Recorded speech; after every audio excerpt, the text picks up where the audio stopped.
queria meditar em João 19, a partir do verso 28. Não é tão pequeno assim o trecho, vai até o verso 37.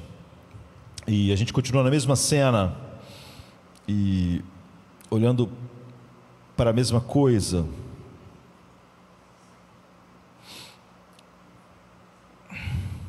Que diz assim: mais tarde, sabendo que tudo já estava concluído, e para que a Escritura se cumprisse, Jesus disse: tenho sede. Havia ali uma jarra de vinagre de vinho. Então molharam uma esponja nela, colocaram a esponja em um ramo de hisopo e a ergueram até os lábios de Jesus. Quando ele tomou a bebida, Jesus disse: está consumado. Com isso ele inclinou a cabeça e entregou o espírito e morreu. Então você vê que esse é exatamente o último instante de Cristo. Era o dia da preparação e o dia seguinte seria o sábado especial. Como os judeus não queriam que os corpos ficassem nas cruzes durante o sábado, pediram a Pilatos que mandasse quebrar as pernas dos condenados para eles morrerem rápido e retirar os corpos. Os soldados vieram e quebraram as pernas do primeiro homem que havia sido crucificado com Jesus e depois do outro homem. Mas quando chegaram a Jesus e viram que ele já estava morto, não quebraram as suas pernas.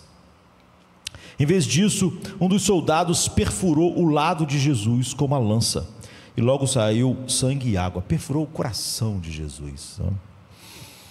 Aquele que viu isso deu testemunho, e seu testemunho é verdadeiro. Ele sabe que diz a verdade e testemunha, para que vocês também creiam. João está falando dele mesmo, como ele estava lá e viu, né, essas coisas.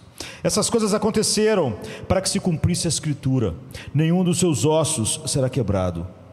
E como outra Escritura diz: olharão para aquele a quem traspassaram. Então, a gente hoje estava fazendo uma reflexão, e aqui você vê que continua sobre o significado da morte e dos sofrimentos de Jesus. Mas a gente andou alguns instantes para frente, para o exato momento onde ele morre, depois de já ter dito antes: está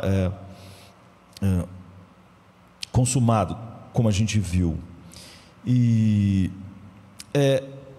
a reflexão sobre a cruz de Cristo é algo que consome as nossas vidas, né? Ou seja, toda a nossa vida deve ser uma constante reflexão sobre a morte de Jesus. Você vê que a gente viu hoje como Davi, quando estava sofrendo, foi levado, mesmo antes de saber todas as coisas que nós sabemos, a pensar no sofrimento de Cristo, e aí que todas as coisas se transformaram. Então hoje à noite a gente está diante da passagem que realmente descreve a morte de Jesus, ou seja, um instante da sua morte. Então eu diria que assim como Moisés estava diante da arca, da sarça ardente, não é? E ele tirou os sapatos, porque Deus disse que aquele lugar era um solo sagrado, porque ali estava a manifestação da glória de Deus na sarça. Aqui é a maior manifestação da glória de Deus, a cruz.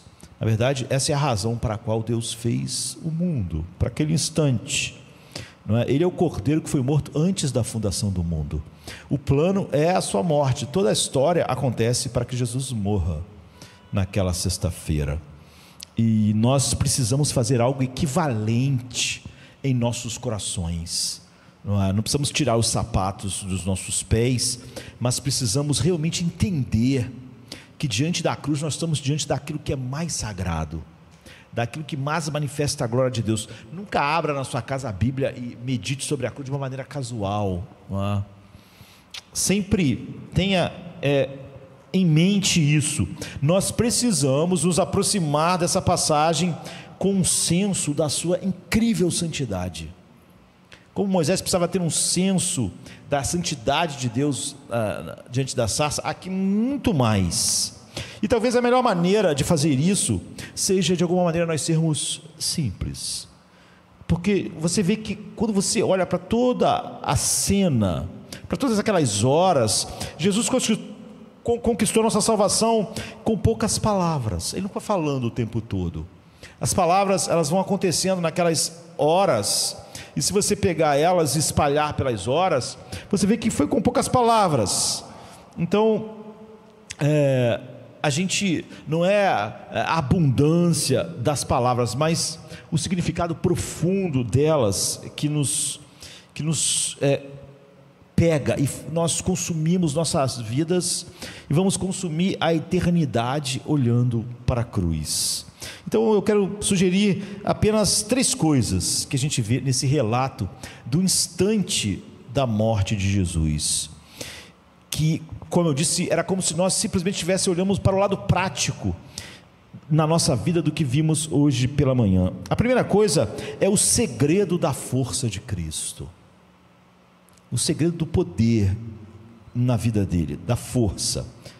A segunda coisa é a natureza da oferta de Cristo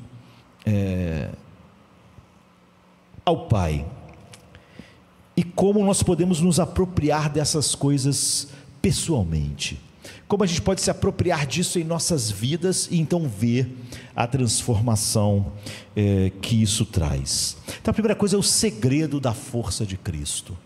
É importante, na verdade é fundamental, não é? E a gente poderia ter olhado para vários lugares para fazer esse ponto, o segredo da força de Cristo.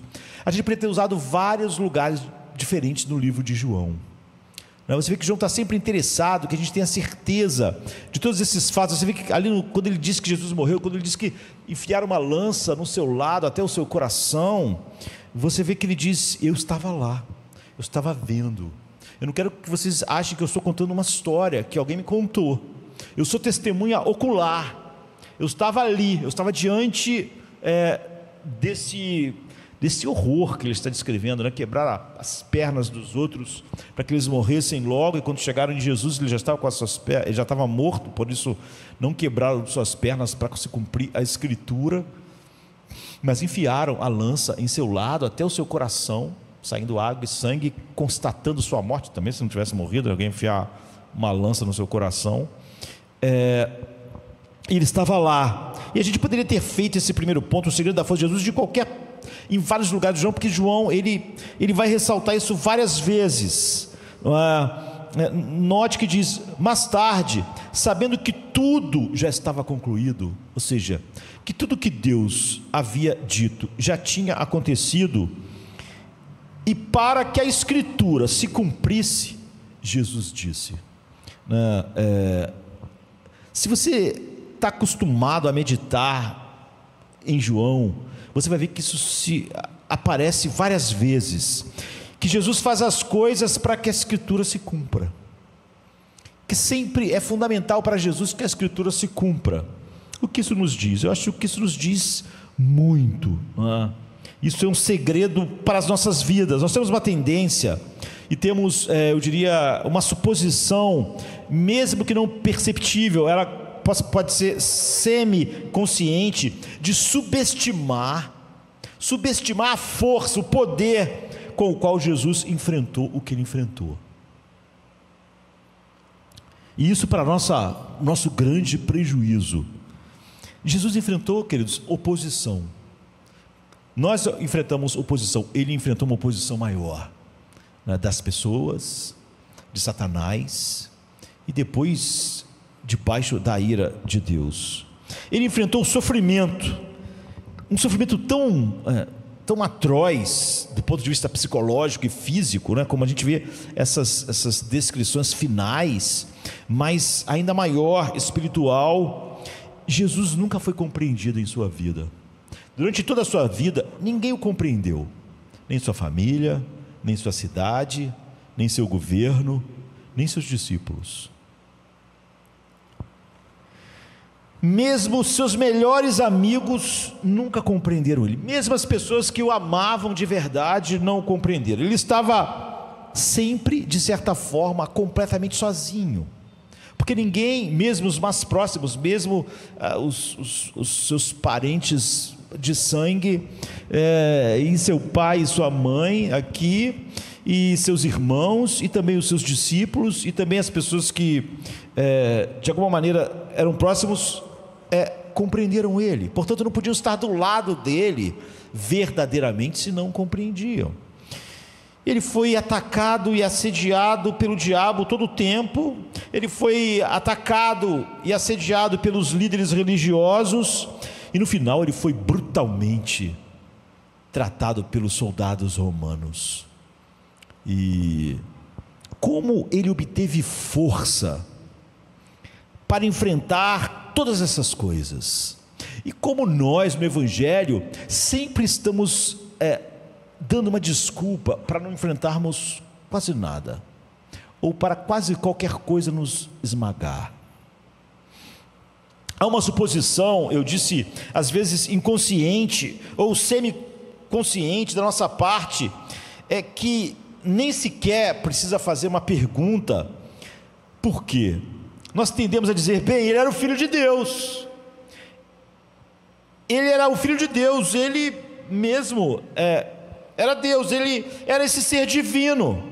Eu acho que é assim que ele enfrentou tudo: oposição, rejeição, incompreensão, solidão. Ele enfrentou isso porque ele era assim, ele era o Filho de Deus, ele mesmo era Deus, ele tinha esse poder divino, o seu ser divino. Mas isso falta algo muito importante. Quando nós pensamos assim, nós não conseguimos compreender então a força com qual ele lidou com todas essas coisas. Parece um abismo entre nós e ele. Mas Filipenses 2 diz que Jesus Cristo, quando se tornou um ser humano, ele se esvaziou de sua glória. Ou seja, quando ele assumiu a natureza humana e se tornou verdadeiramente humano, ele se esvaziou. O que isso quer dizer? Óbvio que ele não deixou de ter o que ele tinha como Deus, mas ele voluntariamente se desligou das suas prerrogativas divinas. Ou seja, ele jamais usaria seus recursos como Deus. Ele, durante aqueles anos, ele abriria totalmente mão das prerrogativas divinas para viver aqui a vida que seria acreditada a nós. Em Atos 10, 38, esse pequeno comentário, eu diria casual, de Pedro, enquanto ele prega, abre uma janela incrível para nós, como Paulo lá em Filipenses. Ele diz assim: Deus ungiu a Jesus de Nazaré com o Espírito Santo, e ele andou por toda parte fazendo bem e curando todos os que estavam sob o poder do diabo, porque Deus estava com ele. Então, alguns anos atrás, ao olhar para isso, na verdade, muitos anos atrás, eu percebi a implicação disso que Pedro estava dizendo com o que Paulo diz dele se esvaziar. O que isso nos diz é que a razão pela qual Jesus foi capaz de fazer as coisas que ele fez foi por causa da sua dependência do Espírito Santo e do Pai. Ele abriu mão totalmente das prerrogativas de usar o seu próprio poder divino. Jesus Cristo não usou nenhum recurso que não está disponível para a sua igreja. Ele não usou nenhum recurso que não está disponível para você. Você nunca vai poder dizer que ele enfrentou oposição, solidão, maltrato, abandono, deboche, incompreensão, solidão, porque ele estava usando de alguma maneira algum poder divino próprio que você não tem acesso. Como eu disse, ele enfrentou essas coisas, oposição, ele enfrentou sofrimento, enfrentou todo o tempo, e ainda maior, eu diria até infinitamente maior no final. Ele nunca foi compreendido, ninguém o compreendeu, nem mesmo, como eu disse, os seus melhores amigos. Ele estava sempre completamente sozinho, sempre assaltado pelo diabo, sempre assaltado pelos líderes religiosos, e no final assaltado brutalmente pelos soldados. Então, como ele teve força para enfrentar todas essas coisas? A solidão, a falta de apoio, a falta de qualquer compreensão. Como ele pôde lidar com todas essas coisas? Como ele enfrentou? Ele não teve nenhum acesso a nenhum recurso que não está disponível para nós. Você nunca vai poder dizer que não lida com essas coisas adequadamente, porque você é simplesmente alguém que não tem acesso aos mesmos recursos que ele teve, já que ele jamais lidou com isso, com as prerrogativas divinas que ele tinha. Ele dependia totalmente do Espírito Santo, como você, e totalmente do Pai, como você. Nele nós temos toda a sorte de bênçãos espirituais que o Espírito Santo opera em nós, compradas por ele, e todo o poder do Pai operando em nós. Então ele fez tudo o que fez, experimentou todas as coisas vitoriosamente, porque ele confiava no Espírito Santo e no Pai, assim como você deve confiar no Espírito Santo e no Pai. Os recursos do Pai e do Espírito Santo são suficientes para experimentar vitoriosamente tudo o que ele experimentou. São os mesmos recursos disponíveis para nós. Ele não usou nenhum recurso próprio, nenhum recurso da sua natureza divina. Ele acessou o Espírito e o Pai, e foi assim que ele obteve força para enfrentar essas coisas incríveis que ele enfrentou. Você pode perguntar, então como ele acessou a força do Espírito e do Pai? De muitas formas. Mas há mais de uma maneira de nós olharmos para isso e vermos várias coisas, mas uma das principais foi através do seu conhecimento e uso das Escrituras. Em todos os lugares em que Jesus enfrenta algo, ele lida com aquilo com a Bíblia, com a palavra de Deus. Esse é um tremendo recurso do Pai e do Espírito Santo para nós. É óbvio que hoje as pessoas, eu acho que ontem eu estava escrevendo na internet, qual o problema de hoje? É que você tem um monte de cristãos que têm a Bíblia, estão cheios de dúvidas, de incertezas. E você tem um mundo com o humanismo secular cheio de certezas. Os cristãos estão com a Bíblia cheia de dúvidas, enquanto o mundo só tem aquele recurso do humanismo. Eles estão cheios de certezas. Esse é o drama, não é? Jesus enfrentou essas coisas com a Bíblia, mas é óbvio que se você não tem tanta confiança na palavra de Deus, você acha que ela não é suficiente, portanto, você está automaticamente apartado do recurso que Jesus tinha, sem usar em momento nenhum as suas prerrogativas.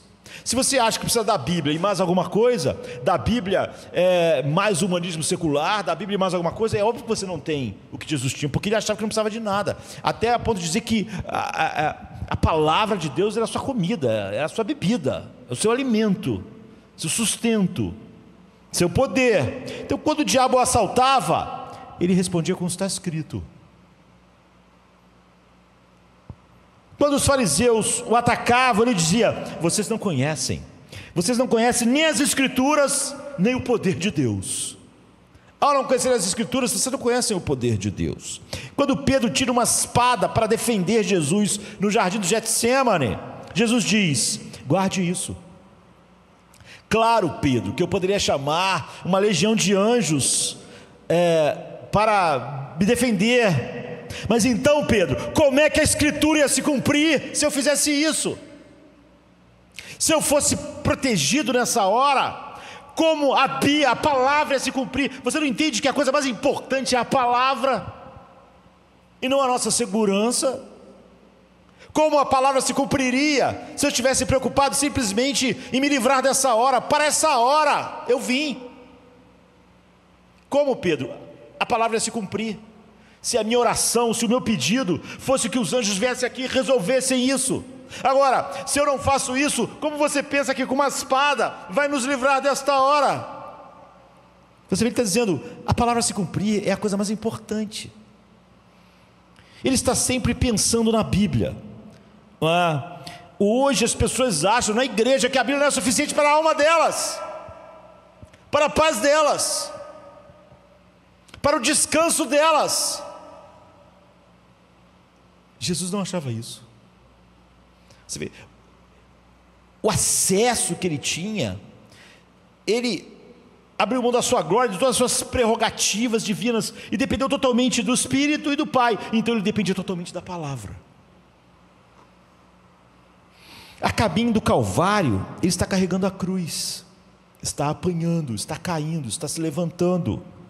Em Lucas 23, e as mulheres, quando viram aquilo, começaram a chorar. E ele se volta para elas e diz: filhas de Jerusalém, por que vocês choram? E aí ele começa a citar o profeta Oséias. Você vê que em cada dor profunda, em cada solidão, em cada horror, em cada incompreensão, em cada oposição, na solidão, ele sempre tinha as Escrituras. Lá estava o poder sustentador. Na cruz, no momento da sua maior agonia, foi o que nós pregamos hoje de manhã. Ele citou o Salmo 22. Deus meu, por que me desamparaste? Você vê que em qualquer situação, por mais aguda que fosse, mesmo aquela em que ele está sendo esmagado no coração do inferno, ele está com a Bíblia em sua mente, ele está com a Bíblia em sua boca.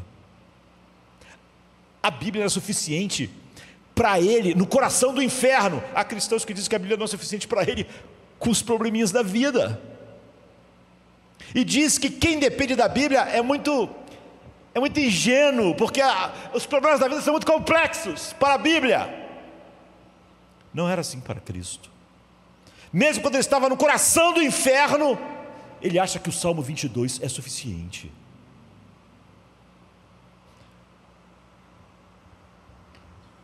É dito a nós aqui que ele está constantemente, mesmo agora, no final da sua vida, pensando nas Escrituras. São os momentos finais, depois daquela agonia infinita. É dito, para que se cumprisse a Escritura, ele disse, a Escritura deve estar na sua mente. Ele disse isso para Pedro antes de começar os horrores. Mas você vê que no meio do horror, ou no momento final do horror, ele ainda está com a Escritura em sua mente. Não é suficiente para você? A palavra de Deus não é suficiente para você? Ela foi suficiente para o Filho de Deus no coração do inferno, debaixo da ira infinita, e não é suficiente para você? Você já experimentou mais oposição que Cristo? Mais desprezo que Cristo? Mais solidão que Cristo? Mais violência psicológica, física do que Cristo?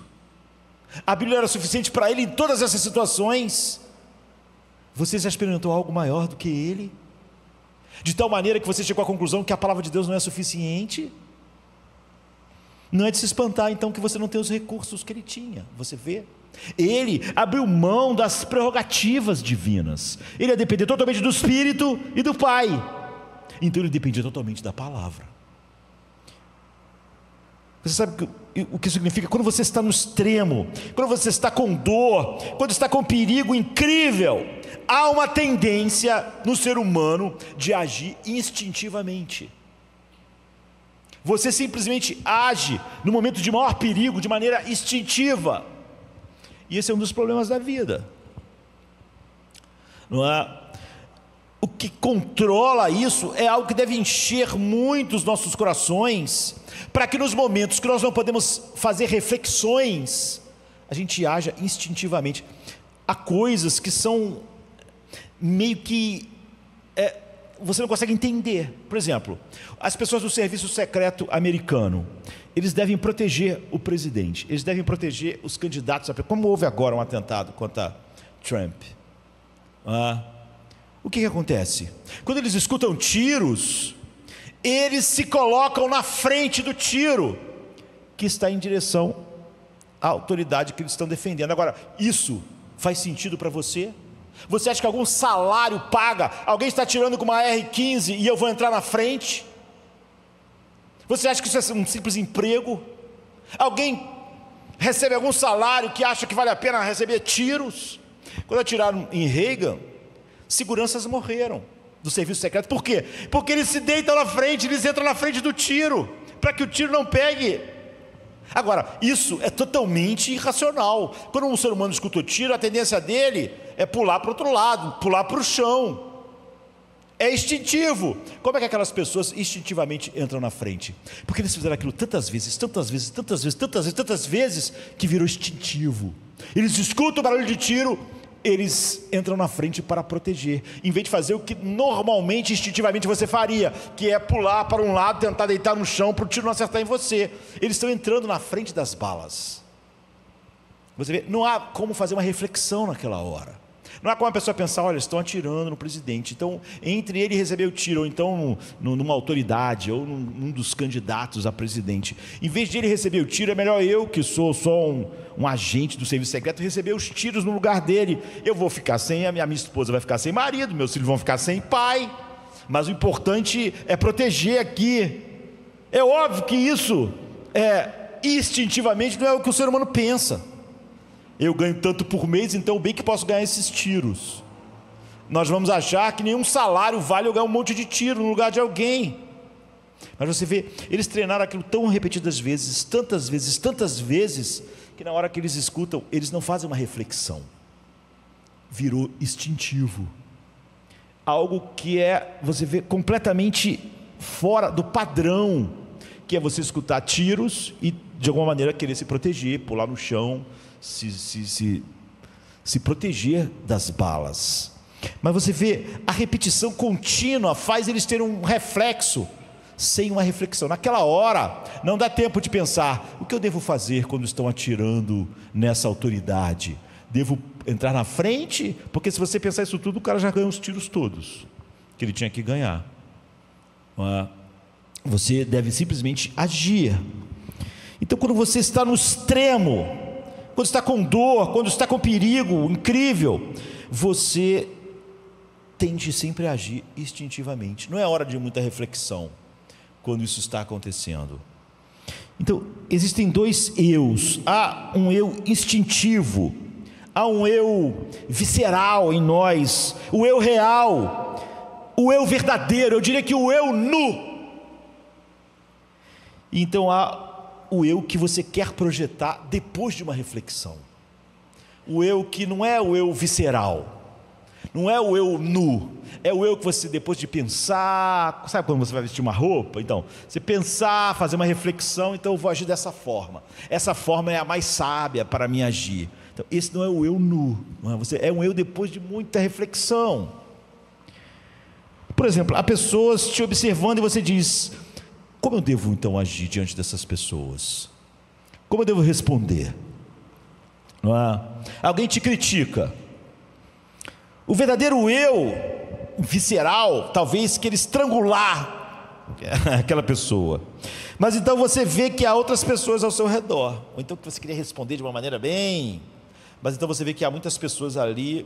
Então você vai fazer uma reflexão.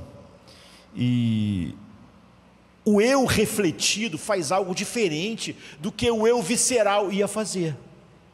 O eu refletido, ponderado, pensa, é melhor eu agir com a cabeça fria, então é melhor eu fazer isso, fazer aquilo, eu me segurar aqui. Você vê, esse não é o eu nu, não é o eu visceral. O eu refletido diz, esse é um ponto interessante. Então, quando você está no extremo, como Jesus está aqui, não há um eu projetado. Há apenas o eu visceral, o eu instintivo. Como é possível que Jesus Cristo esteja enfrentando tudo isso com coragem e não com covardia? Sem autocomiseração, sem sentir pena de si mesmo, sem vitimismo, com dignidade, com submissão a Deus, com conforto no coração. Você diz, ele era o Filho de Deus, está vendo? Eu disse que mesmo inconscientemente, você tenta dizer que Jesus estava usando suas prerrogativas divinas, quando a Bíblia deixa claro de que ele não estava, que ele estava dependendo totalmente do Pai e do Espírito, exatamente os mesmos recursos que nós temos se estamos em Cristo. Ele tinha os mesmos recursos que você. É óbvio que esses recursos são infinitamente poderosos, o Pai e o Espírito, mas você tende a dizer que eles não são, porque você diz que isso não é suficiente. Como ele está fazendo isso? Quando você feria Jesus, se você esfaqueasse Jesus, quando eles fizeram isso e o feriram de todas as formas, literalmente ele sangrou as Escrituras. Spurgeon dizia que John Bunyan tinha um sangue biblino, que em qualquer lugar que você ferisse John Bunyan, fluía as Escrituras. Mas a gente pode dizer que isso é literalmente a descrição de Cristo. Ele conhecia tanto as Escrituras, ele estava tão saturado delas, ele não fazia uma reflexão: será que aqui é melhor a Escritura ou o pensamento humanista? Ele estava tão saturado das Escrituras, ele pensava nas Escrituras de forma tão abrangente, ele não achava que em algum aspecto da vida a Escritura não estava lá, ou não era fundamental. Ele saturou tanto, e a Escritura saturava ele, permeava tanto o seu ser, a Escritura permeava tanto a sua imaginação, permeava tanto os seus sentimentos, tanto a sua vontade, o seu conhecimento, que isso moldou ele instintivamente. É isso que Paulo está dizendo em Romanos 12, quando ele diz que para nós conhecermos a boa e perfeita vontade de Deus, é que nós meditamos e nos enchemos da palavra de Deus de tal maneira que grande parte das nossas ações são reflexo do que acontece a nós e do que as pessoas fazem a nós. Portanto, grande parte do que você faz durante o dia ou durante a sua vida é instintivo, não dá tempo de reflexões, de pensamentos longos para reagir. Você então, é óbvio, não pode honrar a Deus se depender sempre de longas reflexões no que você vai fazer, porque grande parte das coisas da vida, você acorda no dia e não sabe o que vai acontecer naquele dia, não sabe o que vai acontecer no próximo instante. Portanto, grande parte do dia, da vida, é assim. A maioria do que a gente faz são reações instintivas àquelas coisas que vão acontecendo, e as Escrituras moldaram cada parte de Cristo, sua imaginação, seu sentimento, sua vontade. Ele saturou isso, era o que ele era, e é assim que ele foi capaz. Esse é o poder dele. Ele não precisava sentar e pensar e fazer uma longa reflexão como ia responder. Ele podia reagir instintivamente, biblicamente. É por isso que Pedro, você vê, reagiu instintivamente, tirou a espada. Ele diz: para, Pedro, como as Escrituras vão se cumprir se você sacar a sua espada? Ele não precisava sentar: bem, agora como eu devo agir nessa situação? O que a Bíblia diz a respeito? Não sei o que a Bíblia diz a respeito disso. Isso vou ter que pensar, vou ter que consultar, vou ter que procurar alguém para me dizer o que a Bíblia diz a respeito desse assunto, porque eu nunca trouxe a Bíblia até a essa situação, não trouxe ela até a minha imaginação, até a minha mente, até os meus sentimentos, até a minha vontade o suficiente. O que será que a Bíblia diz a respeito disso? É o que eu vou pensar? Não sei. Então como é que eu posso reagir instintivamente se a minha Bíblia não está saturada da Bíblia para que eu simplesmente reaja através disso? Se eu tenho que ainda consultar para saber o que a Bíblia diz a respeito daquilo. Então sua nobreza, sua coragem, sua paz, sua fé, tudo aconteceu porque ele estava simplesmente saturado com as Escrituras. Como eu disse, muitos cristãos acham que não é suficiente para a alma. Há um grande abismo em nossos dias. Quase todas as pessoas estão falando que a maior parte dos problemas da sua alma não tem nada a ver com Deus, e que os seus problemas estão muito além da Bíblia, quando Jesus, no coração do inferno, debaixo da ira infinita, ainda achava que a Bíblia era a única coisa que ele devia se agarrar, e é o que ele se agarrou. Então, eu tenho pessoas que constantemente me dizem: bem, eu tenho problemas com a Bíblia. Você não pode levar a Bíblia literalmente aqui e ali. Algumas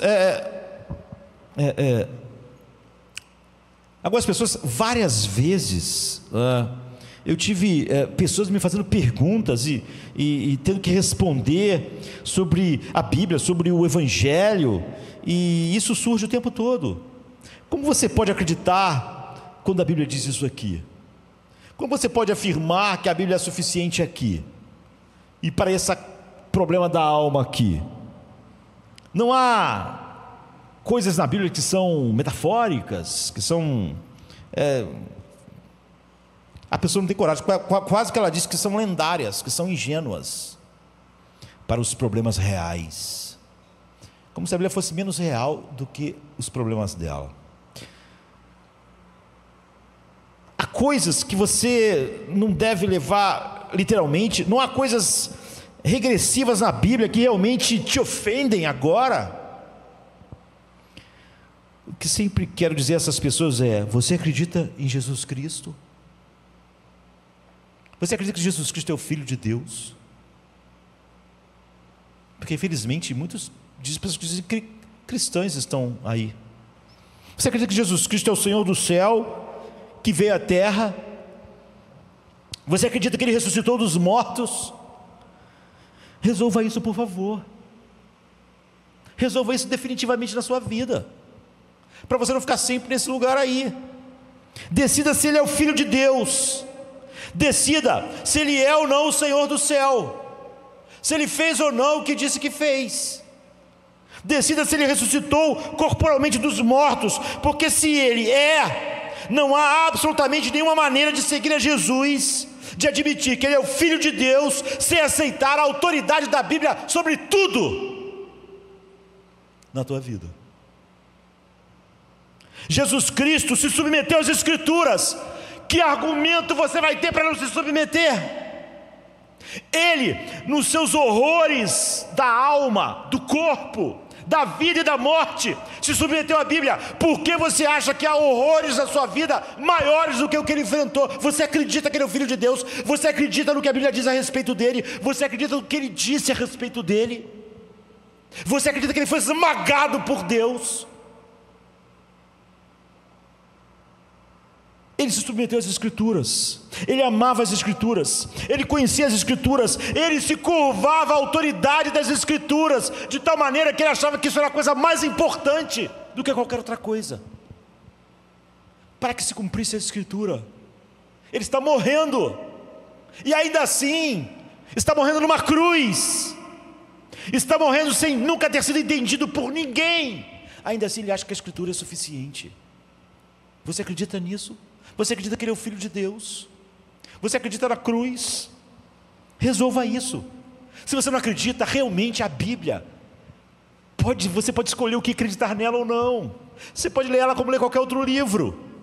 Use a sua mente para julgar ela, para dizer se ela é suficiente para a alma ou não. Faça o que você quiser. Leia a Bíblia como você lê qualquer livro que fala sobre a alma. Agora, se você acredita que Ele é o Filho de Deus, resolva isso definitivamente. Então trate a Bíblia como Ele tratava. Ela diz: bem, eu acredito em Jesus, eu amo Jesus, mas eu tenho um problema com essa parte da Bíblia. Então você não acredita em Jesus, porque Ele não tinha problema com nenhuma parte da Bíblia. Ele não tinha dúvidas a respeito de nada na Bíblia. O que ela dizia era o que ele cria. Cria para a sua alma, cria para a sua aflição, cria para o seu sofrimento, cria para a sua morte, cria para quando ele estava debaixo da ira infinita de Deus. Você não ama Jesus, você não sabe quem Ele é, você criou uma figura, uma imaginação sobre uma pessoa. Mas se você acreditasse nele, você nunca teria problema com nada da Bíblia, e nunca acharia que há alguma coisa em que a Bíblia não é suficiente, ou ela é incapaz, ou que ela não pode lidar com a complexidade. Nada é mais complexo do que a vida, o sacrifício e a ressurreição de Cristo. Se Ele é o Filho de Deus, você vai ter que lidar com a autoridade das Escrituras, ou você não pode segui-lo. Você não pode andar por onde ele andou. Ele não andou por nenhum lugar sem a Bíblia, sem estar saturado dela. Se você ama o Filho de Deus, você vai amar as Escrituras na mesma proporção, porque isso é a mente de Deus, porque ele amava as Escrituras. A Escritura era do que ele era feito, não havia nada mais importante para ele. Ele está morrendo, e a Bíblia diz, quando ele viu que tudo estava se cumprido, o que estava cumprido? O que a Escritura disse. Então ele disse: tenho sede, para que se cumprisse as Escrituras. Por outro lado, se você não acredita que ele era o Filho de Deus, que ressuscitou dos mortos, quem se importa se você lê a Bíblia ou não? Quem se importa se você acredita mais no humanismo secular ou na Bíblia? Quem se importa? Acredite no que você quiser. Caminho óctuplo de Buda, acredite em qualquer coisa, não faz a menor diferença. Por que alguém luta com isso? Se você não acredita na Bíblia, então viva a vida, escolha no que acreditar, siga o que você quiser. Agora, se você diz que acredita que ele é o Filho de Deus, então a Bíblia vai ser tudo para você, vai ser a autoridade final, vai ser suficiente para qualquer coisa, como foi para ele. Ele não estava usando nenhuma prerrogativa divina, ele se esvaziou da sua glória. Ofenda-se o quanto quiser com a Bíblia, se você não acredita que ele era quem ele disse que é, não importa. Se você quiser jogar a Bíblia fora, jogue. Se você quiser dizer que a mente de Freud era mais brilhante, diga, não importa. Não importa, se você não acredita em quem Jesus disse que é, não importa mais nada do que você acredite, do que você faça. Faça o que quiser, agora e na hora da morte. Por que lutar com isso? Por que tem dificuldade de aceitar o que a Bíblia diz aqui e ali? Por quê? Se você não acredita em que Jesus diz que é, a luta acabou. Faça o que quiser, acredite no que quiser. Se você acredita, não haverá mais luta nenhuma com a Bíblia, nem com a palavra de Deus, nem com a autoridade dela, nem com a suficiência dela. Ela foi suficiente para ele, e você nunca vai experimentar nada parecido com o que ele experimentou. A autoridade das Escrituras, ela sobe e desce com a pessoa de Cristo. Se ele é quem ele diz que é, então ela tem toda a autoridade. Se ele não é, a Bíblia não tem autoridade nenhuma. Você só não pode dizer que acredita num Cristo e tem problemas com a Bíblia, porque então o Cristo que você diz que acredita, você inventou. Se ele é quem disse ser, e se ele precisou só das Escrituras para enfrentar tudo na sua vida, quanto você precisa da Bíblia? Totalmente. E como é que ela pode não ser suficiente? Como é que o próprio Deus vai dizer: eu na terra, eu como um homem, só dependi das Escrituras? Por que você disse que não era suficiente? Então esse era o poder que ele tinha é o mesmo disponível para a igreja, não é diferente. Ele nunca usou suas prerrogativas divinas, ele dependeu do Pai e do Espírito, por isso ele era completamente saturado da Bíblia. Em segundo lugar, a natureza da sua oferta, o que ele nos oferece? Aqui diz, quando ele diz tenho sede, à primeira vista você pode dizer, claro, ele está sendo crucificado, ele passou da manhã pelo meio-dia e está chegando à tarde, ele está no Oriente Médio, está no sol, é óbvio que ele está morrendo de sede. Uma das coisas pelas quais as pessoas morriam quando eram crucificadas era a desidratação horrível, não é? E é uma morte horrível morrer de desidratação assim, num lugar escaldante, não é? Pessoas que sabem algo sobre isso, as autoridades médicas dirão que se você sabe como é ter uma queimadura, queimaduras normalmente são extremamente dolorosas. Poucas coisas são tão dolorosas como queimadura, não importa de que jeito a queimadura seja. Se você for queimado por contato com vapor da chaleira do fogão, você não tem contato com fogo, só com vapor, é incrivelmente doloroso. Não apenas na hora que está acontecendo a queimadura, Queimaduras são coisas dolorosas muito tempo depois que você já foi queimado. Difícil de sarar, extremamente doloroso o processo de cicatrização. Então eles dizem que morrer de desidratação assim é basicamente ter essa queimadura dentro de você. Você sente como se estivesse queimando por dentro. Sente como se tivesse engolido uma fornalha, engolido aquele vapor que te queimou. É absolutamente horrível. Se você fosse crucificado, claro que você sentiria isso. Você diria, claro, ele diria, tenho sede. Ele está sendo crucificado. Mas não é esse o caminho, sabe? Quando você faz uma análise mais profunda do que está acontecendo, você vai ver que isso seria totalmente estranho ao que está acontecendo aqui. Porque é significativo, porque você sabe que Jesus até agora não reclamou de nenhuma dor física esse tempo todo. Quando vendaram ele e bateram em seu rosto e arrancaram sua barba e bateram com cano na sua cabeça, ele não disse, ai, para, é insuportável a dor. Ele não disse nada. E as pessoas tinham vendado ele, você é profeta, profetize quem te bateu, quem te espancou. A Bíblia diz, ele não abriu sua boca. Ele era como uma ovelha muda. Ele nunca gritou por misericórdia. Nunca disse, está machucando demais, está doendo demais. Quando açoitaram ele, o açoite romano é um chicote com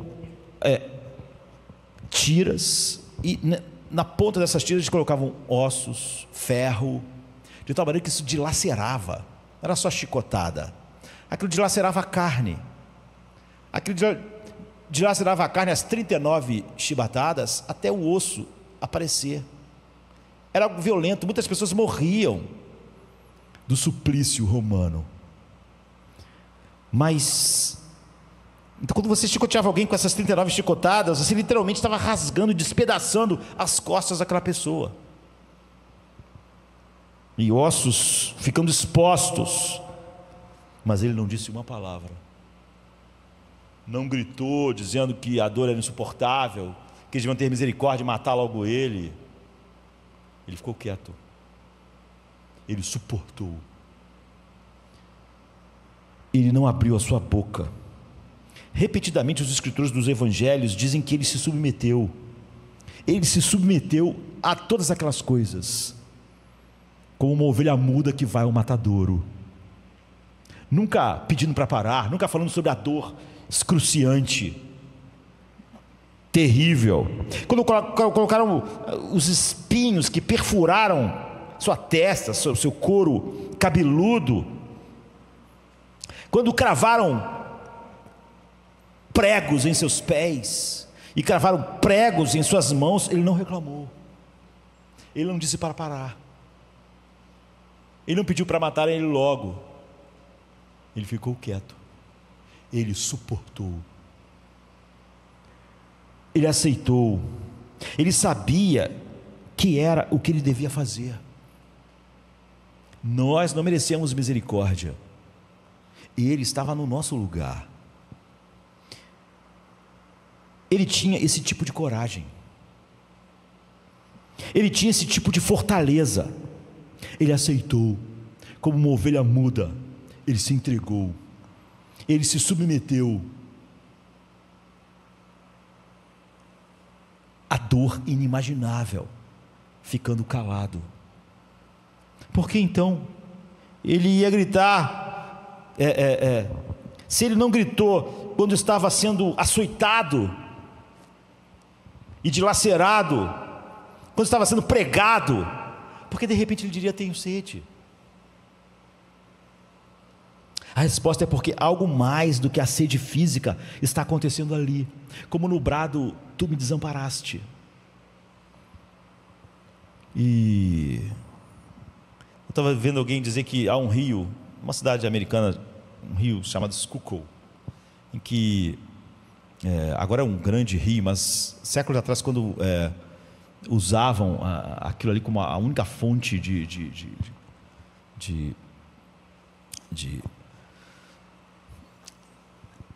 saciar a sede, né, naquela cidade, eles fizeram, o rio está aqui, mas tem a fonte principal de onde vem a nascente daquele rio. E então, no caminho indo para essa nascente, colocaram um puritano assim, com uns 3 metros de altura, e na parte de baixo dessa estátua, desse puritano, está escrito assim, bem perto da nascente daquele rio: quem beber dessa água voltará a ter sede. Hoje dificilmente alguém pensaria em fazer coisas assim. Aquele que beber desta água terá sede novamente. Não importa que você está na nascente, não importa, você vai voltar a ter sede de novo. Então essa é a primeira metade de uma famosa declaração de Jesus à mulher samaritana, junto ao poço. Você vê essa água que está tirando com seu balde. Quem beber dessa água do poço terá sede novamente, mas eu tenho uma água que, se você beber, você nunca mais terá sede. Na verdade, essa água se torna em nós uma fonte que jorra para a vida eterna.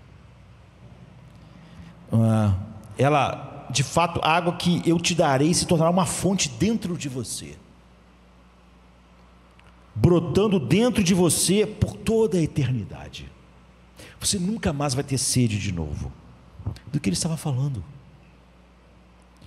Na Bíblia, sede é uma metáfora para o vazio espiritual que surge quando Deus não está no centro da sua vida. Todos os homens têm uma sede. A gente não diz que é uma sede de Deus, porque para isso ser verdade prática, a pessoa devia saber do que ela tem sede. Ou seja, o que a Bíblia está dizendo é que é uma coisa diferente você acreditar em Deus, e outra coisa é ter Ele como uma realidade central da sua alma.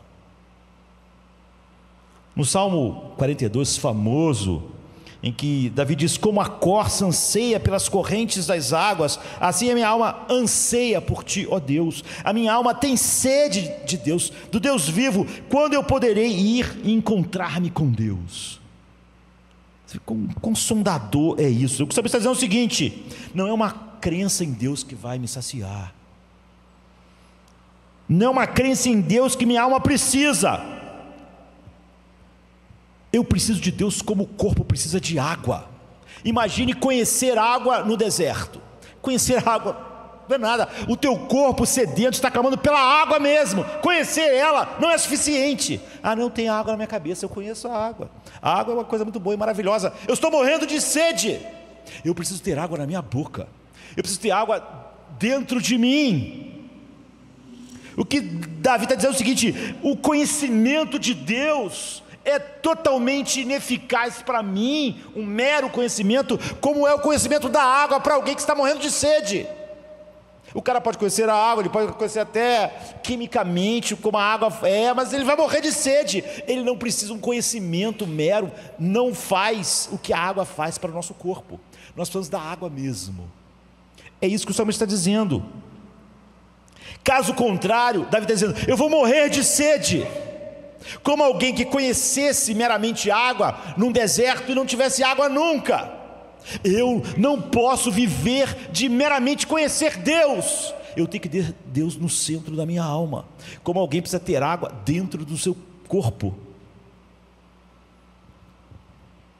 matando sua sede através da sua boca. A agonia espiritual é ainda mais profunda do que a agonia física de morrer de desidratação. Você vê, Davi está dizendo, não é sobre a crença em Deus, é sobre encontrar Deus. Como a corça anseia pela água, ela conhece a água, tanto é que ela está ansiando, ela anseia pela própria água, não pelo conhecimento da água. Não é crença, é conhecer. experimentar Deus. Ele diz: é disso que eu tenho sede. Eu tenho sede do Deus vivo. Minha alma precisa desse contato direto com Deus, como o sedento precisa de água, e não do conhecimento mero.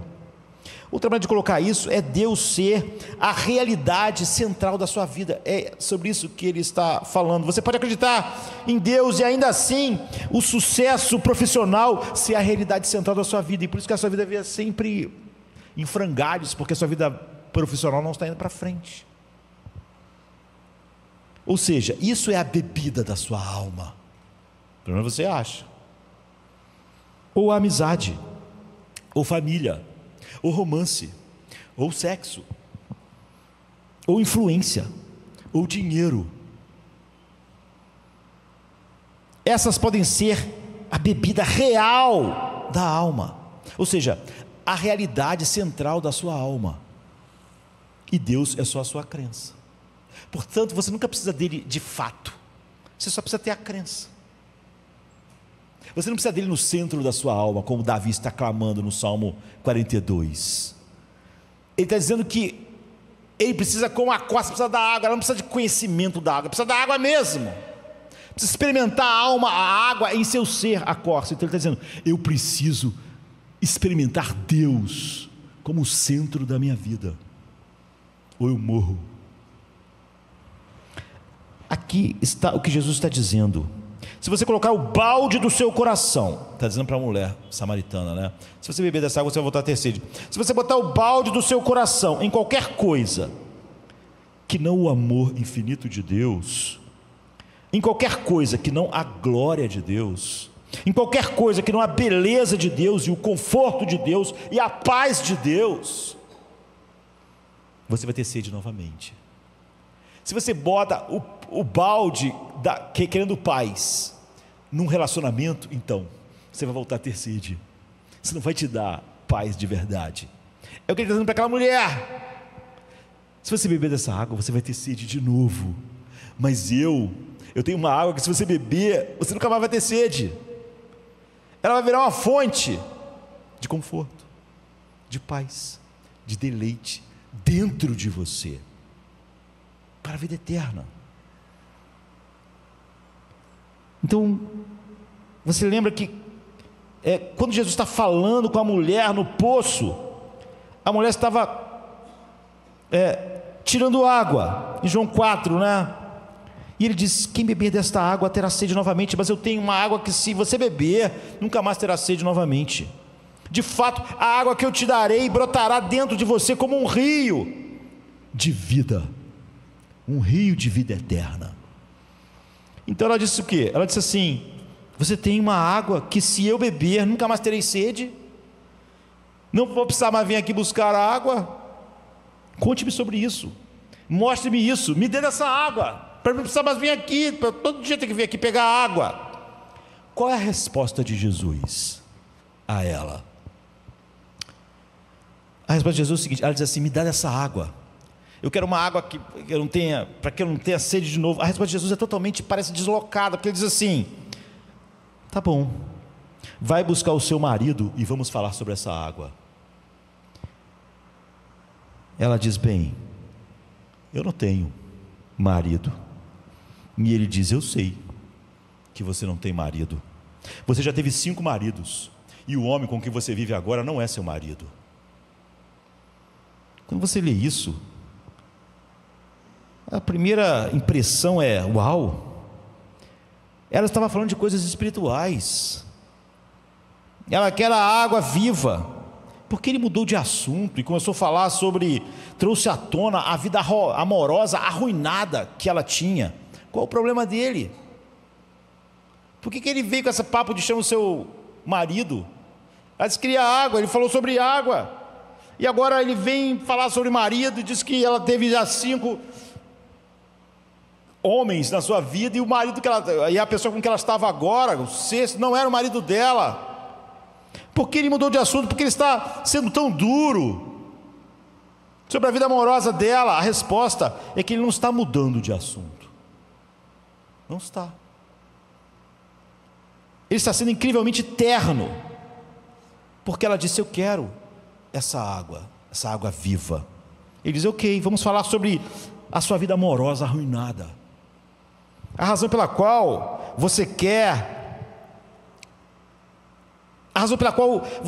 tanto um homem em seus braços, que te diga que te ama, a razão pela qual você quer isso tão desesperadamente, é porque na verdade você está sedenta de Deus, mas você não sabe, e você bota o balde da sua alma no seu romance, na sua vida, mas você volta a ter sede de novo. Você já teve 5, matou a sede? Você está no 6º, não é o seu marido, matou a sua sede? Sua vida amorosa, seu romance, matou? Eu não disse que quem bebe dessa água volta a ter sede de novo? A razão pela qual sua vida está indo tão mal é porque qualquer um que olhe para qualquer coisa além de Deus, por esse amor que você olha, por esse significado, por essa esperança, sempre tem sede novamente. É por isso que tem pessoas que casam achando que aquilo ali vai ser o céu. Logo a pessoa está insatisfeita. Não há um problema com o casamento, há um problema que ela botou no casamento o balde da sua alma. Ela tem sede de novo, é óbvio. Não, agora tudo vai ficar bem na minha alma. Não vai. Vai ser quando eu tiver filhos, vai ser quando eu tiver aquele emprego, aquele salário, aquela casa, aquela respeitabilidade, aquele ministério. Jesus disse: você vai ter sede de novo. Você está botando balde em todos os lugares errados. Não importa o quanto você tenha de maridos, romances, você sempre vai ter sede. Qualquer um que continue a fazer isso, e continue olhando para isso, em vez de Deus, não vai ter só sede agora, vai ter sede eternamente. Esse problema não vai diminuir, vai aumentar. Ele vai ser um problema eterno. Mas a água que eu dou, ela acaba com a sede. Nunca mais você bota o balde do seu coração em mais nada, porque você tem uma fonte de vida dentro de você. Você vê, ele está sendo terno, ele está mostrando ela, está confrontando ela com a realidade. Você sabe o que ele está dizendo? Uma crença, ela acreditava em Deus, uma crença abstrata em Deus. Quando você acha que a sua sede vai ser saciada pelo romance, não é algo que sacia a sua sede, porque você não acredita em Deus como quem faz isso, não é? Ela realmente acreditava em Deus de forma abstrata. Ela perguntou: onde é que nós devemos adorar? Aqui, ou ali, ou lá? Você precisa de um Deus como Davi precisava, como uma água em sua boca, e não como uma crença simplesmente, quando na verdade você acha que a água que vai satisfazer você não é Deus, é outra coisa. Você volta a ter sede. 6 maridos, 10, vai voltar a ter sede. Você precisa de Deus como uma realidade viva no centro da sua alma. Então você terá essa fonte jorrando em paz, em conforto, em satisfação, em identidade para sempre. É um rio que nunca cessa, por toda a eternidade. Você precisa do amor de Deus para que não busque o amor dos homens, no caso dela, né? Para lhe dar o que só o amor de Deus pode te dar. Você precisa do verdadeiro amor de Deus no centro da sua alma, para não buscar nos seus romances ou nos seus maridos que você teve o que só Deus pode dar. Você vai voltar a ter sede, até que você vai ficar sedento para sempre. Você precisa do amor e da glória de Deus absorvido, brotando dentro de você, lavando você e levando você a todas aquelas realidades que só Ele é. Você precisa conhecê-lo, ou você terá sede eternamente. Não importa quantos romances você vai ter, tudo vai acabar em mais sede, mais sede. Como ele pode oferecer isso? Especialmente à luz do que o salmista disse no Salmo 42, por exemplo. O que eu realmente preciso não é apenas crer em Deus. Como eu disse, que alguém que está sedento num deserto diz: eu estou com a água na minha mente, isso já é o suficiente. Não é suficiente. Ele precisa da água no seu ser, na sua boca, no seu corpo. Nós precisamos de Deus dessa forma, no centro da nossa alma. O conhecimento abstrato de Deus é também assim: você precisa encontrar Deus, como a corça está louca para encontrar a água. Não o conhecimento da água, a própria água. E ainda assim, você se lembra do que aconteceu na primeira parte de João 18, quando as pessoas vieram prender Jesus? Tudo que Jesus fez foi levantar-se e dizer: eu sou. E o que aconteceu com eles? Todo mundo caiu. Eles não conseguiram ficar sequer de pé diante dele, nem por um segundo. Nós seguimos essa ideia sempre de volta à Bíblia. Se você acha agradável encontrar Deus, se você acha que seria maravilhoso ter Deus em sua vida, isso mostra que você não sabe quem é o verdadeiro Deus. Deus é um fogo consumidor. Naturalmente, Ele não é uma água para você. Isso mostra que você meio que concebeu um homem com, sabe, aquela grande barba, alguma ideia vaga de força, de amor no universo.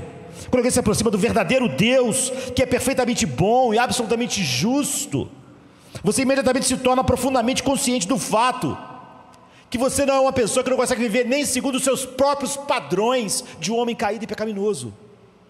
Você mesmo é obrigado a olhar para você e ver que você não é tão generoso como você achava que devia ser, ou que você cobra das outras pessoas. Você não é tão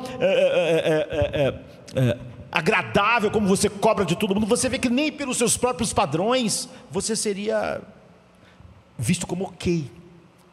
Você imagina Deus. Como você pode encontrar um Deus assim? Como você pode conhecer um Deus assim? Como você pode ficar diante de um Deus assim?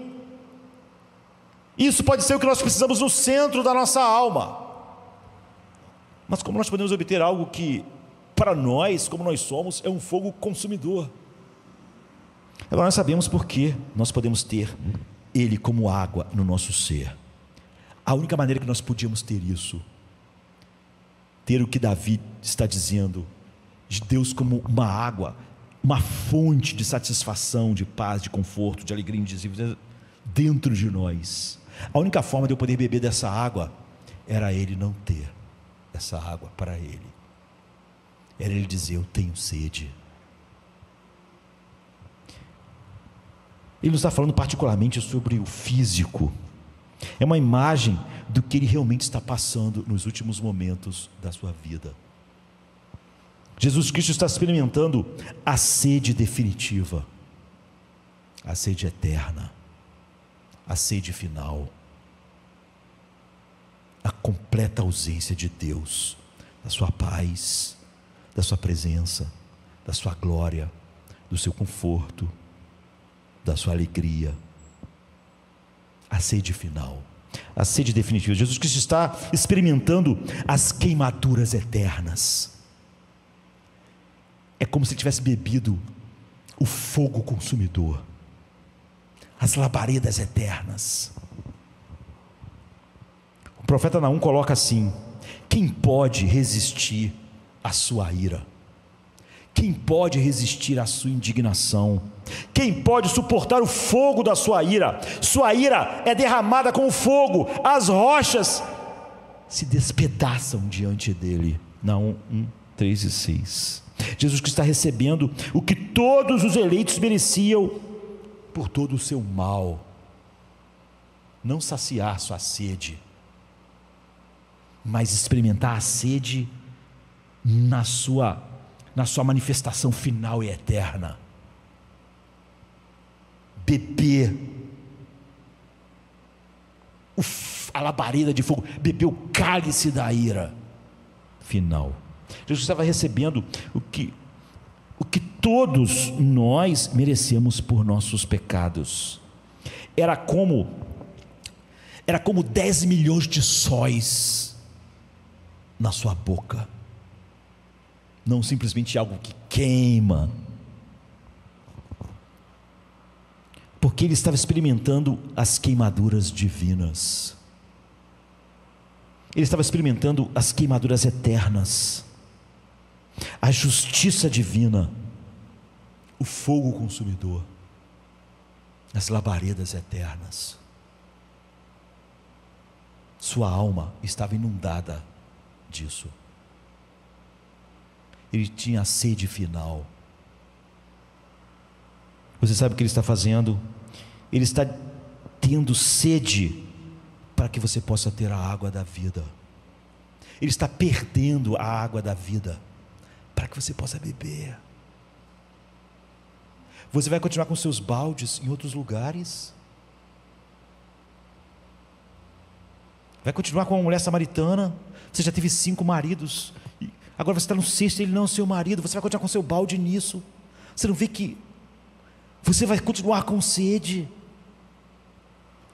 Quando nós pensamos que Jesus está passando naquele momento pela sede definitiva, eu tenho sede. Ele ficou quieto quando estava experimentando as dores excruciantes do suplício, dos pregos, dos cravos das mãos e nos pés. Ovelha muda, mas agora, como o grito, porque me desamparaste, o que ele está experimentando é algo infinitamente maior do que qualquer coisa física possa ser. Ele tem a sede da água viva. Ele está tomando, como eu disse, é como se tivesse 1 milhão de sóis em sua boca. Ele está experimentando as labaredas eternas. Ele está sendo separado de Deus, que é a fonte das águas vivas, para que você possa ter uma fonte, essa fonte dentro de você. Como o Evangelho não pode dar paz, queridos? Como alguém pode um dia ter meditado meia hora na cruz e chegar à conclusão de que o Evangelho não é capaz de dar paz, gozo, alegria, que ele diz que dá? Isso é o que eu disse. Se uma pessoa não acredita que Cristo morreu, não acredita que essas coisas são verdades, vai lá e viva a sua vida, acredite no que quiser, vive e morra da maneira que você achar melhor. A mulher samaritana tinha 6 maridos, quem sabe você tenha 20. Ajunte o dinheiro que você conseguir, tente alcançar a respeitabilidade que você quiser, tenha tantos filhos quanto Salomão. Agora, você não pode olhar e dizer que realmente acredita que não está acontecendo na cruz e ter conceitos pequenos. Você não pode dizer que Jesus bebeu as labaredas eternas e que você pode estar nele e não ter a água da vida. Aqui está o que ele está dizendo: eu perdi o favor, amor e as águas vivas do meu Pai. Eu fui separado do favor, do amor, da paz, do consolo, da satisfação. Eu recebi as queimaduras eternas que você merece, para que você possa ter essa proximidade, para que você possa ser o Davi que encontra as águas, para que você não morra como uma corça que tem água na mente, mas nunca tem água na boca, para que você não fale sobre uma paz que você nunca tem, uma alegria que você nunca experimenta, que você nem acredita nela. Eu tive sede eterna, para que você pudesse ter um rio de vida brotando dentro de você. Eu tive as labaredas eternas dentro de mim. Eu morri com sede, para que você nunca viva ou morra com sede, para que você tenha um rio que jorre para a vida eterna. Eu tomei as labaredas eternas, eu experimentei dentro da minha boca o fogo consumidor, para que você conheça a vida. O que é a vida eterna, queridos? Chega de falar que alguém que não tem nada disso simplesmente está indo para o céu, e isso é a vida eterna.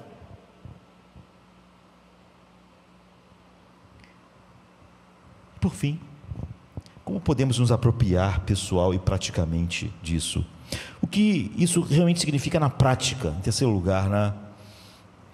Nós temos que encerrar, e sempre deve ser breve o encerramento, porque sempre, quando chega perto dele, você já está mais do que, já gastou bastante tempo. De certa forma, usar essa declaração incrível, essas últimas palavras de Jesus, como terceiro ponto, não é? é muito pequeno, já que essas palavras finais, né, hoje eu estava olhando para outras palavras, não é? E de alguma maneira estamos olhando para o mesmo, como eu disse, isso aqui satura, e nós vamos gastar a vida inteira olhando para a cruz, e a eternidade inteira também.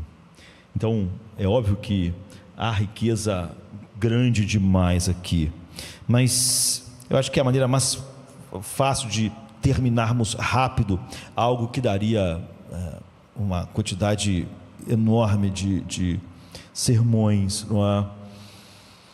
Porque quando ele diz isso e acontece o que nós vimos, ele disse: está terminado.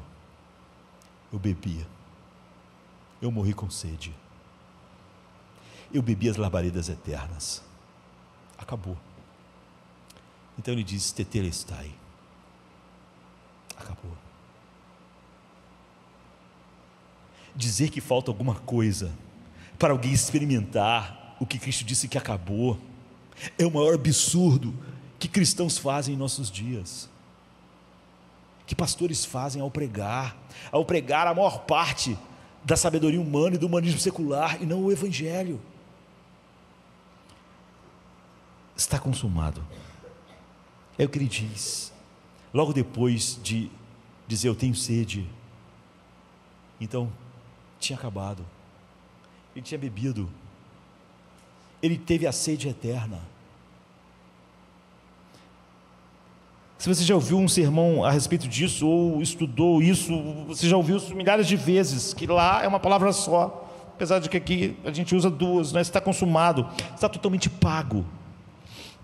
É uma palavra que você escreveria em uma conta quando você pagasse a última prestação, quando você acabasse, você diz: acabou, não devo mais nada, agora a casa é minha, o carro é meu, está pago, fim, totalmente pago, está realizado. Você sabe o que Jesus está dizendo, e um dos grandes paradoxos, um dos mais maravilhosos paradoxos da história, é que aqui está Cristo, não é? Pelos padrões do mundo, na verdade por todos os padrões, por todo tipo de sabedoria, ele está absolutamente indefeso, ele está totalmente indefeso. Jesus não pode coçar o nariz na cruz, ele não pode tapar sua nudez, ele está completamente impotente, completamente dependente, ele está completamente fora do controle, ou seja, ele não está aparentemente controlando nada.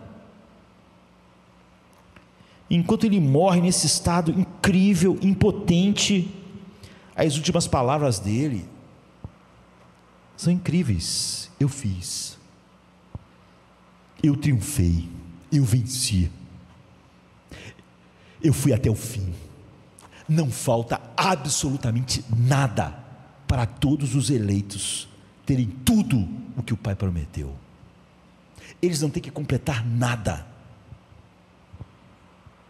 Eu paguei, eu experimentei até o fim o inferno, eu morri com sede, eu morri tomando as labaredas eternas, eu fui até o fim. O que ele realizou, queridos?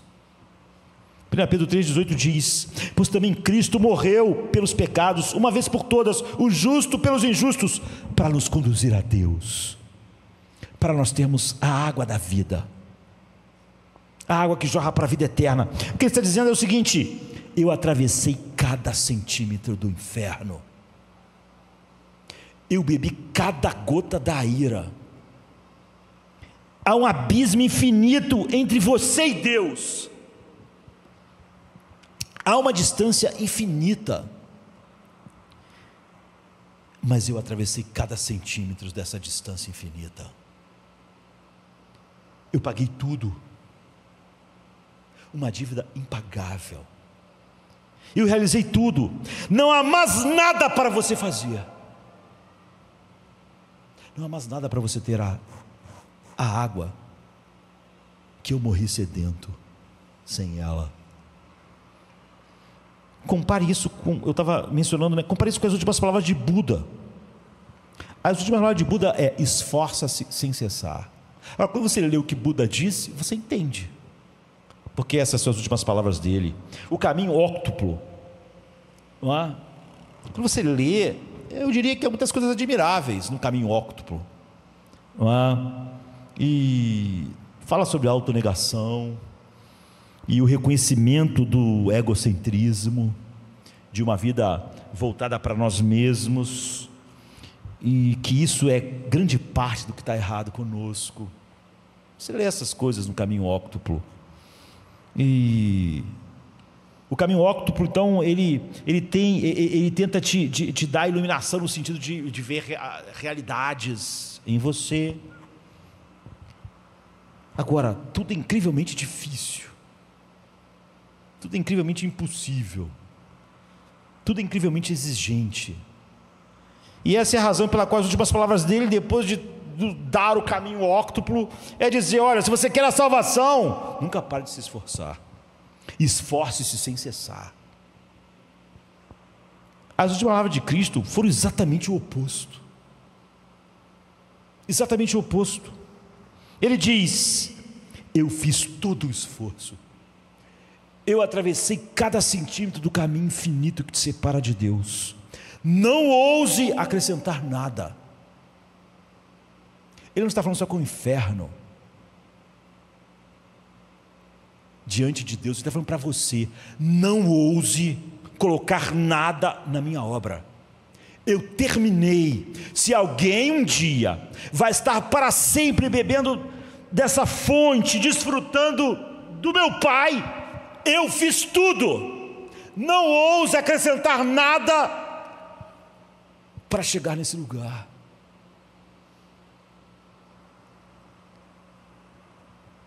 Eu fiz tudo para os eleitos estarem para sempre em meu Pai, para sempre desfrutar dele, para sempre não ter sede. Não ouse colocar um átomo aqui de você mesmo. Eu terminei. Não é que havia um abismo infinito e eu deixei os últimos 5 centímetros para você. Eu terminei. Acabou. Tetelestai. A ideia de você dar a Deus uma performance, juntando ao que Jesus fez, então Deus te abençoa, ou então você dá o seu livre-arbítrio, ou então você dá a sua parte. O Evangelho de Deus te abençoa em Cristo Jesus, e acabou. Ou então, ele não tem nada a ver com você. Não é, ele faz o que ele fez, então você agora dá o seu melhor para servi-lo e para amá-lo, e então você ganha as boas-vindas. Não. No primeiro passo é estar consumado, está terminado. Eu tomei todo o cálice, eu tomei todas as labaredas, eu morri sedento, eu tive a sede final. Na verdade, pense, nós não somos nem gênios artísticos, mas imagine se você gastasse tempos e tempos fazendo imagine um armário, né, uma coisa, porque você quer dar a alguém, aquilo, você passou meses, lixou, pintou, ajeitou, cortou, e você mesmo sem essas grandes habilidades, tu fez aquele móvel, você gastou meses, um esforço enorme, e desce para a pessoa, depois de 3.000 camadas de verniz e de tinta, e assim que você desse para a pessoa, ela pegasse uma lixa e começasse a lixar, bater uns pregos, ajeitar, você dizer: o que você está fazendo? O que você está fazendo? Está pronto. Eu fiquei meses fazendo isso para dar a você. Não, eu acho que não está certo, isso aqui está errado, está errado. Estragou tudo, você estragou, estava pronto, estava terminado. Você me ofenderia. Eu gastei meses fazendo isso para você, mas você cortou um pedaço, pintou de outra cor. O que? Estava pronto. Eu tinha terminado. Era um presente. Imagina, você. Mas imagina se você escutasse Mozart. E depois você pensasse: está ótimo isso, mas está faltando um final aqui. Tá bom não. Eu vou botar essa parte aqui, vou botar uns violinos aqui. Mozart dizia: que isso, está estragando. Essa sinfonia estava perfeita. Eu te dei ela, eu estou te dando ela pronta. Você não pode botar nada nela. Imagina se você fosse, visse o Davi de Michelangelo. Michelangelo dissesse para você: olha, aqui está a estátua. Você pegasse o martelo: vou ajeitar o nariz. Como assim? Você está me ofendendo? Eu fiz. Não tem como você acabar isso, porque já está acabado, já está pronto. Se você visse a Mona Lisa de Da Vinci e pegasse o pincel e passasse: vou pintar uma parte aqui, vou pintar essa parte aqui, então, como você está estragando o quadro? O quadro já está pronto, você está me ofendendo. É isso. Quando Jesus disse está consumado, o que ele realmente está dizendo para você é: acabou.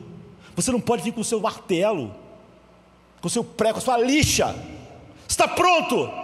O Deus do universo, o Deus que se tornou homem, o Deus que representou os eleitos, terminou. Você não pode vir com um prego para tentar colocar aqui. Não ouse. Se era um absurdo total você querer dar uma lixada a mais e cortar uma parte do Davi de Michelangelo, ou querer compor mais uma parte da 9ª Sinfonia de Beethoven para ela ficar boa, porque você não é ninguém perto do gênio de Beethoven, você não é ninguém perto do gênio de Michelangelo, não é ninguém perto da genialidade de Da Vinci. Seria uma ousadia, seria um absurdo. O presente dele é aquela beleza pronta, é o Davi de Michelangelo, é a obra de Da Vinci, é a obra de Mozart, é a obra de Beethoven. Você não pode simplesmente, quando você disse para Beethoven: olha, a 9ª é boa, mas a parte final é ruim, eu acho que eu vou mudar. Se você não está desfrutando da 9ª, você está ofendendo ele. Estou dizendo: a sua obra é ruim, ela estava bem, mas no final não está tão boa. Agora eu vou entrar com a minha genialidade e ela vai ficar muito melhor do que ela é, como você fez. Aí sim vai ficar uma 9ª bem feita. Não, Beethoven é como se ele escrevesse no final da 9ª: Tetelestai, acabou, está pronto, desfrute. Agora imagine quando você olha o plano eterno de Deus, quando o próprio Deus, que morreu dizendo: eu tenho sede, que bebeu as labaredas eternas, ele diz: não ouse acrescentar nada aqui. Então, para encerrar, deixe-me dar apenas 2 tipos de pessoas que tentam acrescentar.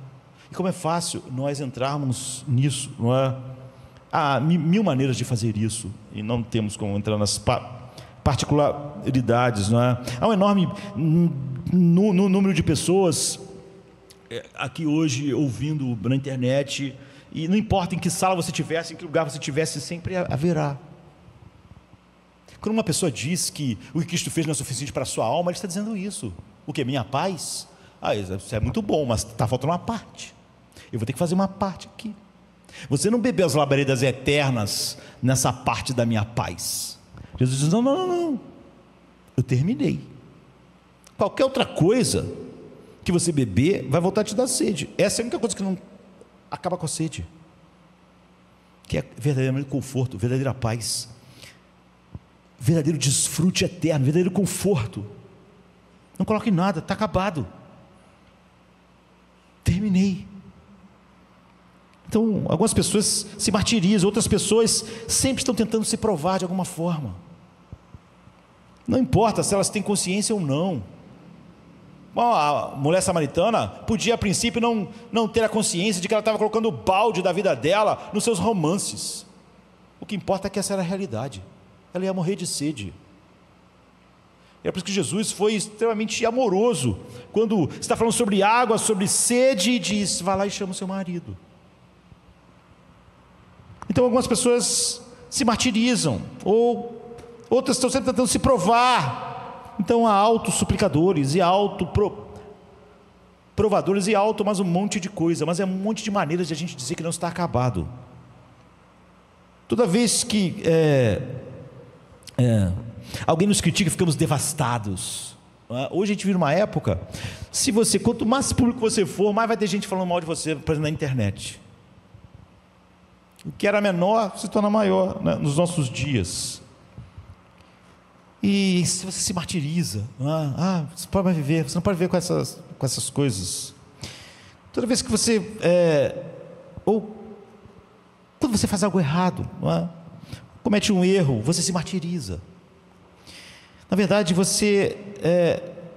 algumas pessoas fizeram algo errado há anos atrás, e ela não consegue superar aquilo. Se martiriza, sente pena de si mesmo. E o que Jesus está dizendo é o seguinte: eu fui martirizado por você. Eu tomei o cálice do desprezo final, não só dos homens, mas do próprio Deus, no seu lugar. Você não precisa beber mais um pouco para completar nada. Essa sua postura é de quem acha que o que eu fiz não foi suficiente. Eu não experimentei vergonha suficiente, desprezo suficiente. Alguém sofreu como eu sofri? Eu não tomei todo o cálice? Não foi suficiente meus açoites? Minha agonia? Meu inferno? Tomar as labaredas de fogo? Porque você de alguma maneira acha que pode completar isso? Sabe, há pessoas dos nossos dias que dizem: eu não consigo me perdoar. Como assim? Primeiro que nós não cometemos pecados contra nós mesmos, contra a nossa dignidade, queridos. Nosso pecado é contra Deus. Deus me perdoa, mas eu não me perdoo. Você está dizendo o seguinte: eu sou tão grande e venerável que Deus pode perdoar, mas eu sou tão mais venerável que Ele que eu não posso perdoar isso. Isso é baboseira de quem está se vitimizando, de quem está cheio de autopiedade. Jesus está dizendo: eu expiei teus pecados. Você acha que pode, com a sua autocomiseração, expiar mais um pouco? Por que você está tentando isso? Está consumado, está acabado. Tentar acrescentar algo ao que eu fiz, para você ter todo o perdão e toda a água da vida, em sua satisfação, em sua paz, em seu conforto, em sua alegria, foi feito. Tentar acrescentar algo aqui que eu estou fazendo não soma, subtrai.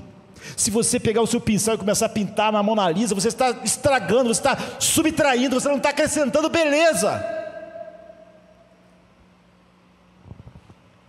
Se você tentar bater com o cinzel mais no Davi de Michelangelo, você não está acrescentando beleza, você está tirando beleza. Quando você tenta acrescentar algo teu no que eu fiz, você não está acrescentando, você está tirando a beleza perfeita do que foi feito. Como você ousa? Como você ousa viver assim? Não sabe o que eu fiz? Isso é orgulho disfarçado, autoimportância. Você acha que realmente o que foi suficiente para mim, para minha alma no inferno, não é suficiente para você? Claro que há muitos tipos de pessoas. Há o auto-suplicador e há o auto-provador, mas todas essas coisas é uma maneira de dizer: não foi um tetelestai, ele não completou, não é suficiente, não para mim. Da mesma maneira que como eu disse, Jesus cresce ou cai com a palavra de Deus. Se você acha que ela não é suficiente, a palavra, então Cristo não é.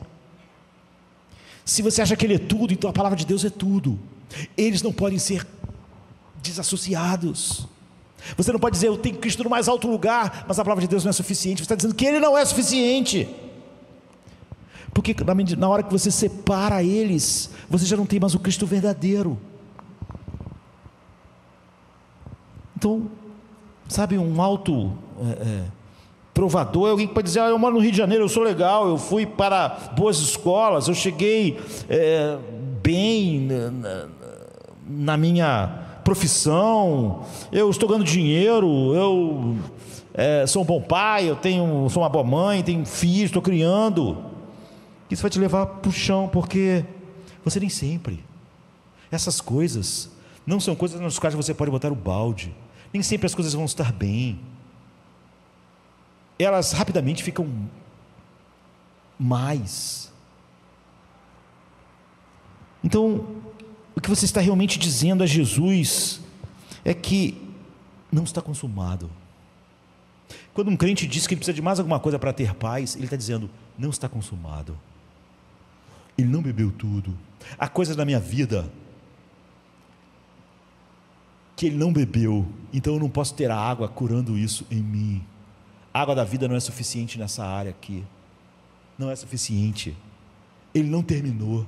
Ele deixou o serviço incompleto.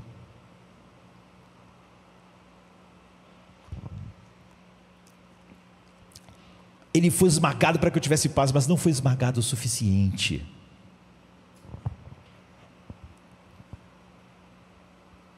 Ele não bebeu cálice suficiente, ele não teve sede suficiente na cruz, de tal maneira que ainda sobrou coisas daquela sede, que mesmo ele na minha vida não pode suprir.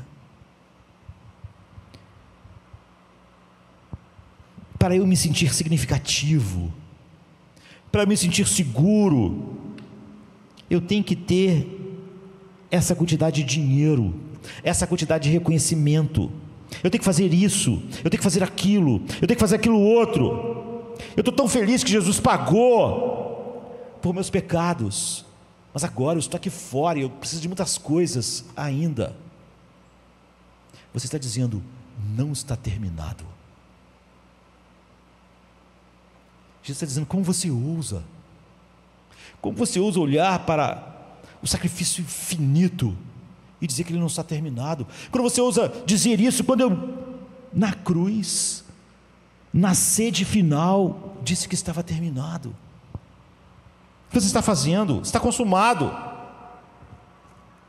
Qualquer coisa que você faz, procurando qualquer água, é dizer que eu não morri com a sede que eu morria. O Evangelho é que você é um pecador totalmente salvo pela graça. Essa é a psicologia final. Só isso cura a alma de todas as suas dependências. Você poderia me explicar de mil maneiras porque aquela mulher tinha tanta dependência de um romance para ter tido 5 maridos e estar no 6º. Você está enganado. A única explicação final é que ela botava o balde da sua água no lugar errado. E Jesus diz para ela, você pode beber dessa água, você vai voltar a ter sede. Isso não vai matar a sua sede nunca. Aqui você tem a psicologia final, você percebe e descobre que é muito mais mal do que você jamais ousou acreditar. Você fez de tudo algo bom e suficiente, menos Deus. Você então foi levado pelo Evangelho àquele lugar onde não há mais autonegação, onde você não fica falando, quer que eu sinta culpa. Você sabe que é totalmente culpado. Você sabe que outro teve que beber todo o cálice no seu lugar. Você já não tem mais problema de quão culpado você é, porque você sabe que a sua culpa era infinita. Mas você descobre que foi muito mais amado do que qualquer quantidade de imaginação podia supor. Você nunca mais se auto-vitimiza, nunca mais sente pena de si mesmo. Como alguém pode ser amado por Deus em Cristo e sentir pena de si mesmo e ser uma vítima de todas as coisas? Em todas as situações nós vimos como Jesus pode enfrentar todas as coisas, abrindo mão das suas prerrogativas divinas e dependendo só do Pai e do Espírito Santo. Então, dependendo totalmente da palavra de Deus. E Deus nos eleva assim. O grito, eu tenho sede, há nele ensinamento para cada parte do nosso ser. Nos revela a psicologia final. Não há nada. Nós não pensamos que nós precisamos nos odiar durante um tempo para sermos aceitos. Nós nunca falamos que Jesus não fez tudo e que alguma coisa precisa ser feita por nós, e nos vitimizamos para achar que finalmente então completamos o que Ele fez sozinho. O Evangelho nos liberta. Você está se regozijando o suficiente nele? Você realmente se regozija no Tetelestai, ou é só uma palavra? É isso que Davi disse que não queria. Eu não quero ter um conhecimento de Deus, eu quero ter Deus como a corça, que era a água real, a água na sua boca, a água que sacia realmente sua sede. Indo mais na frente, eu quero a água que jorra para a vida eterna, não em algum lugar, dentro de mim. Eu quero essa fonte. É assim que você se apropria, é assim que você torna pessoal o que Jesus Cristo fez. Como diz um antigo: deposite sua ação mortal. Toda ação que você acha que pode completar o que Cristo fez é mortal. Era você querer compor mais uma parte da nona, era você querer dar as últimas pinceladas na Mona Lisa. Você acharia um insulto a Leonardo da Vinci, mas você não está insultando o Leonardo da Vinci, você está insultando o Deus eterno, que fez, que tomou as labaredas eternas e que disse: terminei, acabei. Então deposite sua ação mortal aos pés de Jesus, fique nele, somente nele, gloriosamente completo. Está consumado. Tenho sede, para que você nunca mais tivesse, para que você tivesse a água da vida, uma fonte que jorra para a vida eterna. Vamos ficar de pé, vamos orar. É sexta-feira chega trazendo a noite em seu manto, Jesus em súplicas, enquanto Pedro sucumbe ao encanto do sono. Judas, com seu beijo, selou o destino. Traição que esboça o pranto no silêncio da noite. A esperança parece se esconder, mas o eco do domingo aos poucos começa a nascer. Pilatos em sua indecisão, o sinédrio em conspiração, a turba em escárnio desconhece a ressurreição. Discípulos fugitivos, corações partidos, Maria em lágrimas, Pedro nega, o galo canta anunciando amanhã que tarda. É sexta-feira, clama a criação, mas o domingo se anuncia, trazendo redenção. Nosso Salvador, sob o peso da cruz, caminha entre a multidão que zomba, sua santidade diminui.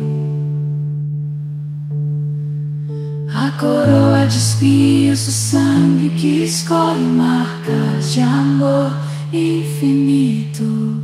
É a sexta-feira, mas a esperança do domingo não está tão distante.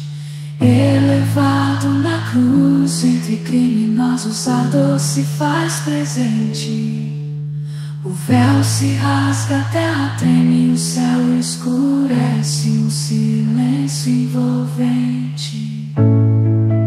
A pedra colocada, os guardas se postam, a vigília começa, mas a promessa do domingo no coração ainda aquece.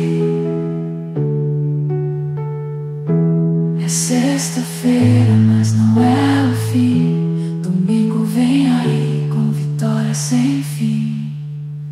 A escuridão parece reinar, a morte sorri, certa de sua vitória.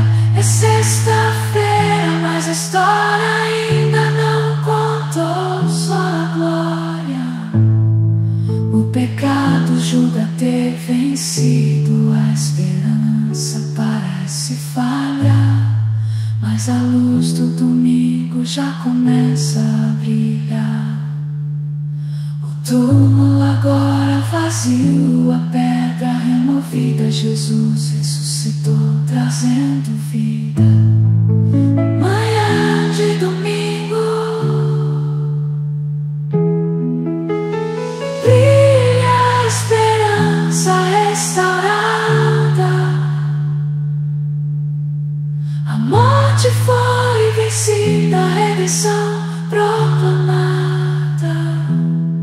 sexta-feira, mas a alegria vem com o amanhecer. Domingo já chegou, ensinando-nos a renascer. Nosso Salvador, sob o peso da cruz, caminha entre a multidão que zomba, sua santidade diminui. A coroa de espinhos, o sangue que escorre